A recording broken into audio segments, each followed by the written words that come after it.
What's up guys? Welcome to my channel again and this is your Simangan TV. So, meron ulit tayo ditong bagong report or maritime accident. So, thank you sa informer natin na si Tropang Noel. So, shoutout sa iyo partner.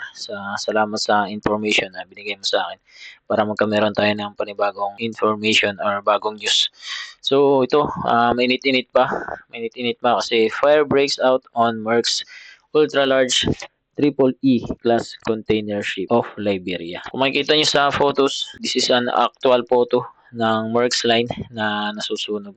So, Maersk Line is yung name ng company nila and agency nila. So, nangyari daw is nagkameron siya ng fire breaks out sa container ship na Triple E class. So, malaking klase ng container ship to ng Maersk. Nangyari sa laot, sa kalagitnaan ng dagat. May isip nyo is napaka-worst case nito na nasa kalagitnaan ka ng dagat din nasunog yung sinasakyan mo. Sa atin nga kahit nasa lupa tayo or nasan man lupalop tayo ng mundo, once sinabi na fire is talagang nakakatakot kasi sabi nga nila is mas maigi na naman nakawan ka kaysa masunugan ka kasi ang sunog talaga is wala talagang sasantuhin yan. Lahat ng madaanan niya is tutupukin niya and hindi niya na ititira yan.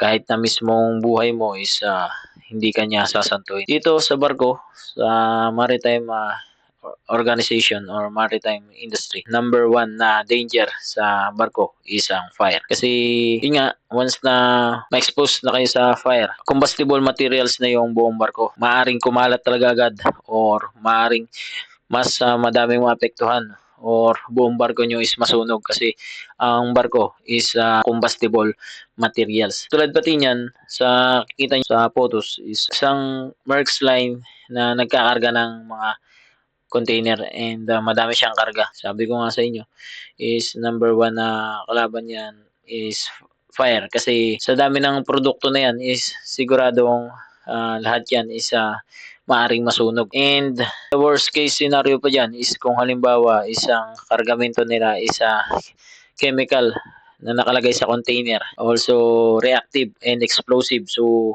talagang worse yung mangyayari is sumabog pa yung mga kargamento nila. So kung makikita nyo dito sa Maersk Line na to is sa may bandang proa yung sunog niya.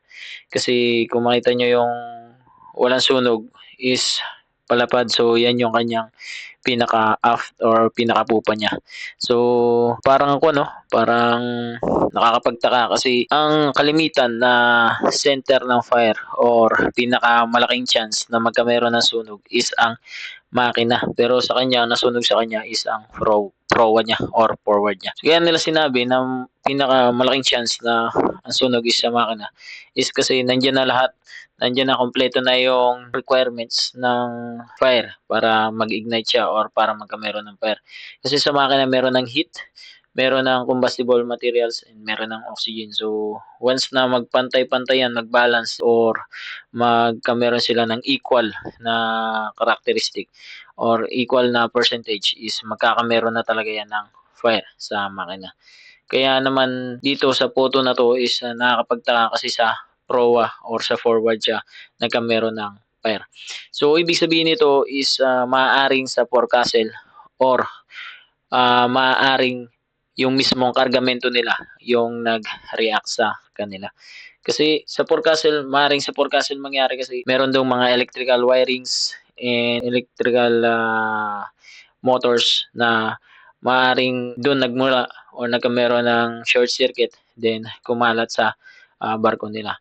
And masasabi din natin na pwedeng sa container to kasi yun nga sabi ko sa inyo kanina is kahit naman sa silang container ship is nagkakarga pa rin sila ng mga chemical na isinasakay nga lang sa container or sa ganyang klase ng barko. Kumakarga ng mga containers na merong chemical sa loob.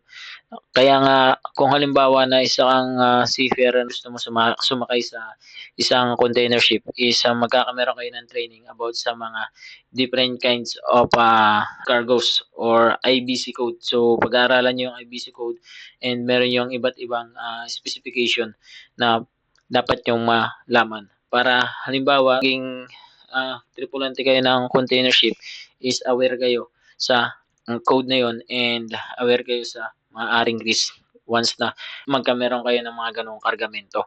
So, dito kasi sa container ship din is kaya may posibilidad na dahil sa, product or sa produkto na dala nila kaya nagkameron ng fire is, sabi ko nga is, mayroon silang different, kind of chemicals na ikinakarga na nakapaloob sa IBC code. So, once na siyempre kung halimbawa magkaiba sila ng kargamento o magkaibang chemical is nagtabi, is alam naman natin and alam niyo rin naman na ang chemical is merong magkakaibigan na chemical and merong chemicals na hindi magkaibigan na once na kahit magdikit lang sila or kahit na nasa different sila na lalagyan and nagdikit yung lalagyan nila is mag-aaway sila talaga and magkakameron ng chemical reaction. Kaya yun, kaya nasabi ko rin na dahil sa kargamento nila kaya nagkaroon sila ng fire. So, yun, kung makikita nyo is napakalaki ng sunog and napakalaki ng usok na pinoproduce ng sunog na yan.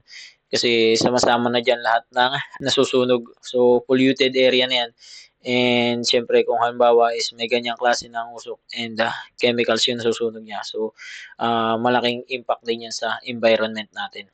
And the worst case scenario here is kung hindi nila mapula yung sunog and hindi nila makontrol yung sunog dyan sa barko na yan is tutupukin niya lahat yan. So, mauubos yung barko na yan and worst case scenario is magkameron sila ng abandon ship kasi hindi na nila ma-control yung sitwasyon and lumubog yung barko nila. Yun lang. Ang isang pangyayari na to is isang malaking paalala para sa ating mga seafarer, sa aking mga kabaro seafarer na naglalayag sa dagat na sumasakay sa mga barko na kagaya nito or kahit saang klase ng barko na ang fire is napakalaking disaster niyan. So, kung hangga't maaari mag-double check tayo or double ingat tayo sa mga gagawin natin. Hindi naman natin 'yan ginugusto pero maaari natin 'yang maiwasan. So, 'yan lang. And ito is paalala lang and ingat kayo diyan mga kabaro. So, thank you for watching and just follow and share.